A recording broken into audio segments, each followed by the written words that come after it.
Hello friends, next 10 sentences with errors are before you on the screen. So let us move to find out the mistakes.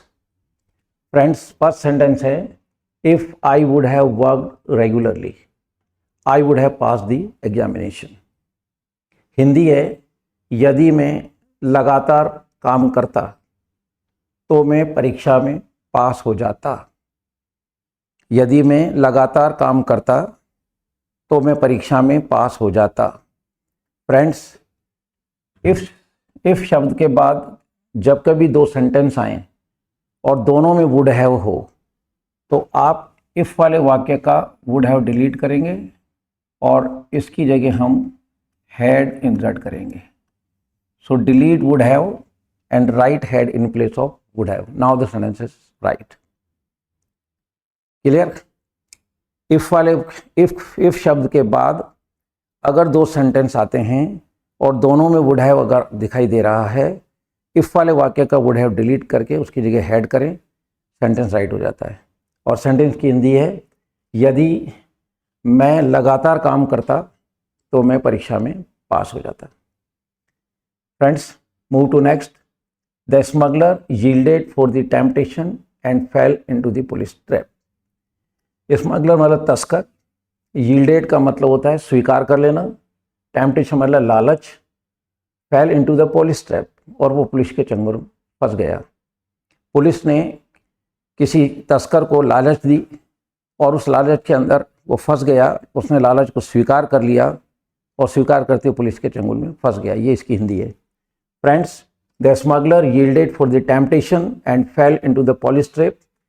याद रखिए, yielded शब्द के बाद preposition for गलत है, हमें यहाँ टू इंसर्ट करना पड़ेगा. कई जगह प्रीपोजिशन फिक्स होती है, आप नहीं पढ़ा होगा, तो यील्ड शब्द के बाद हमेशा प्रीपोजिशन टू आएगी. तो we have to remove this word for और we have to insert preposition to in place of for. Now the sentence is right. Clear? Next sentence. India is one of the leading film producing countries in the world. India is one of the leading film producing country in the world. Friends, जिस sentence में one of the आता है इस phrase one of the के बाद जो भी पहला नाउन आएगा that will be always plural. तो यहाँ ये कंट्री क्रॉस करेंगे और हम लिखेंगे countries, COUN.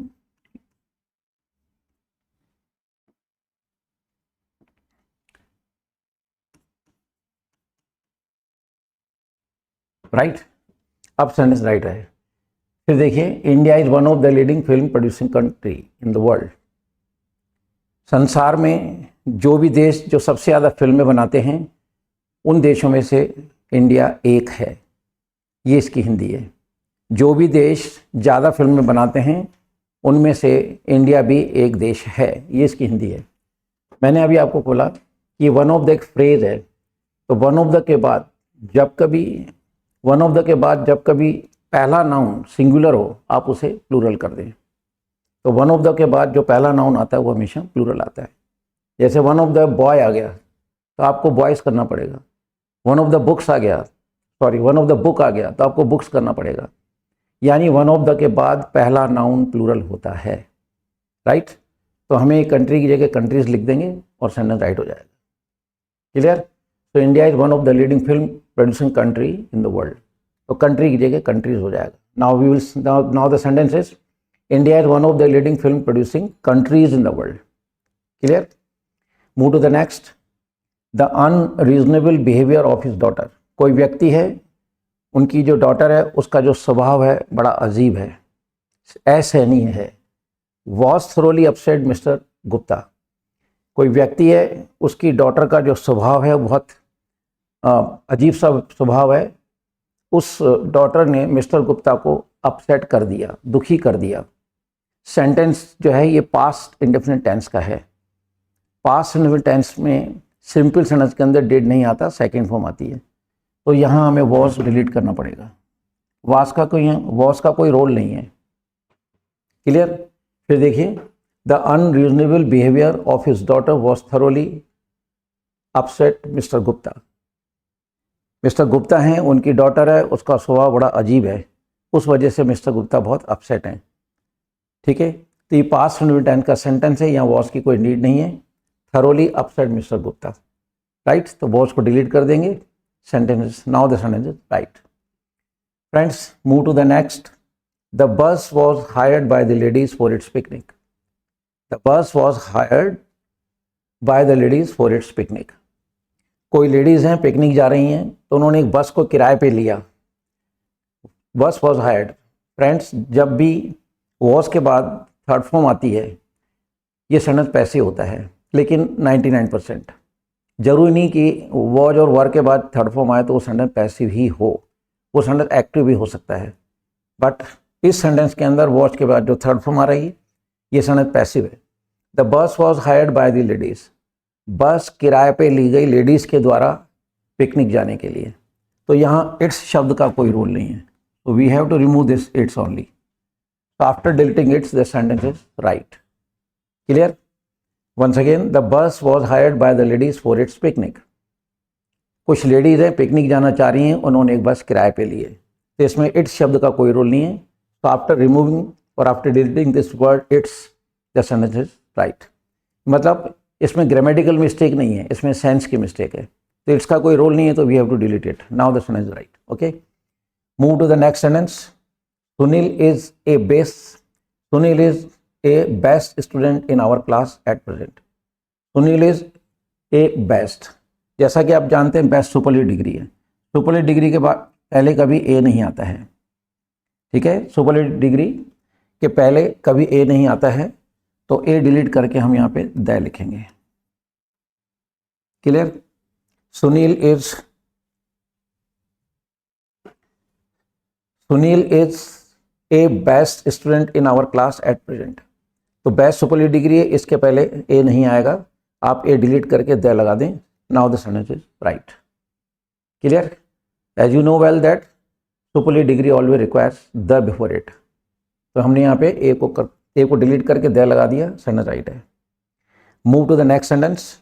Our country need a number of self sacrificing and devoted political leaders. Hindi है, हमारे देश को जरूरत है, ठीक है, बहुत सारे ऐसे पॉलिटिकल नेताओं की, राजनीतिज्ञों की, ऐसे राजनीतिज्ञों की आवश्यकता है जो खुद का बलिदान कर सकें और खुद देश के लिए समर्पित हो सकें। Once again, our country need a number of self sacrificing and devoted political leaders. हमारे देश को, ठीक है, ऐसे पॉलिटिकल लीडर्स की आवश्यकता है जो खुद का बलिदान दे सकें और खुद को देश के लिए समर्पित कर सकें। Friends, our country subject singular है, ये सेंटेंस प्रेजेंट इंडिफरेंट टेंस का है और सेंटेंस सिंपल है। तो आपको पता होगा कि प्रेजेंट इंडिफरेंट टेंस का जब वाक्य सिंपल होता है तो सिंपल सेंटेंस में वर्ब के अंदर एस या ईएस लगता है। यहाँ आवर कंट्री सिंगुलर है, subject is singular, that's why we have to put S after need. तो नीड को हम डिलीट करेंगे और ये हो जाएगा needs, because subject is singular और सेंटेंस प्रेजेंट इंडिफरेंट टेंस का है। सिंपल सेंटेंस में डू डज नहीं लगता है, फर्स्ट फॉर्म लगती है और उसके अंदर एस का ध्यान रखना पड़ता है। एस कब लगता है? जब सब्जेक्ट सिंगुलर होता है। If the subject is plural then SES is not used with the verb. Okay, but in this sentence subject is singular, our country, that's why we have to put S with need. So in place of need we have to write needs. Now the sentence is right. Move to the next sentence. The issues are complex. कुछ मुद्दे हैं जो बहुत जटिल हैं and has been obscured by other factors, और वो कुछ अदर कारणों के कारण, अदर फैक्टर्स के कारण, कुछ और मतलब वजहों के कारण वो उलझे हुए हैं। ऑब्स्क्यूर्ड का मतलब उलझे होना, असमंजस में, धुंधला होना, कि उनका समझ में नहीं आ रहा है। The issues are complex. Issues मतलब मुद्दे, कॉम्प्लेक्स मतलब जटिल। जो मुद्दे हैं वो बहुत जटिल हैं and has been obscured by other factors, और कुछ और कारणों से वो बहुत उलझे हुए हैं। फ्रेंड्स, आप देख रहे हैं इश्यूज प्लूरल है, तो just because of this issues word हमें यहाँ हैज की जगह हैव करना पड़ेगा, क्योंकि इश्यूज प्लूरल है, इसलिए हमको यहाँ पे हैव करना पड़ेगा। ठीक है, तो सब्जेक्ट आपका प्लूरल है, तो issues are complex and have been obscured by other factors. Clear? तो इश्यूज प्लूरल है, इस वजह से हैज को डिलीट करके हम हैव लिख देंगे। Now the sentence is right. Clear? Now second last, it was 7 o'clock in the evening when the train steamed into the station. It was 7 o'clock in the evening when the train steamed into the station. Hindi है 7 बजे का समय था, शाम के 7 बजे का समय था। The train steamed into the station. Steam का मतलब अंदर आना। क्लियर? ट्रेन जो है स्टेशन पे आई। हिंदी है 7 बजे का समय था, शाम के 7 बजे का समय था, ट्रेन स्टेशन पे आई। Friends, as per the sentence there is no mistake at all. इसमें कोई मिस्टेक नहीं है, तो हम यहाँ पे राइट कंडीशन लगा देंगे। क्लियर? इसमें कोई मिस्टेक नहीं है, no error. Friends, the very last sentence is before you. He looked upon me level eyed for a few moments before he spoke. कोई व्यक्ति है, उसने मुझे कुछ लगातार आंखों से देखा, मतलब टकटकी लगाए देखा बोलने से पहले। कोई व्यक्ति है, वो मेरे को कुछ कहना चाहता था, लेकिन बोलने से पहले उसने मेरे को कुछ देर ऐसे कांस्टेंट मतलब ग्लैंस से देखा, फिर उसने बात करी। फ्रेंड्स, ही लुक्ड अपॉन, सेंस के हिसाब से अपॉन हट जाएगा और हमें यहाँ पे एट लगाना पड़ेगा। Now the sentence is right. He looked at me, he looked at me level eyed for a few moments before he spoke. तो इसमें लुक्ड के बाद अपॉन न लग करके एट प्रीपोजिशन का यूज़ किया जाएगा। फ्रेंड्स, उम्मीद करता हूँ आपको ये जो मेरा कार्यक्रम है एरो स्पॉटिंग का, ये पसंद आया होगा और आप रोज़ इन्हें 2-3 बार देखें, सुने, क्योंकि सुनने से चीज़ें याद हो जाती हैं, ताकि आपकी नॉलेज बढ़ती रहे। So friends, with these words, goodbye to all of you. See you tomorrow. Thank you very much.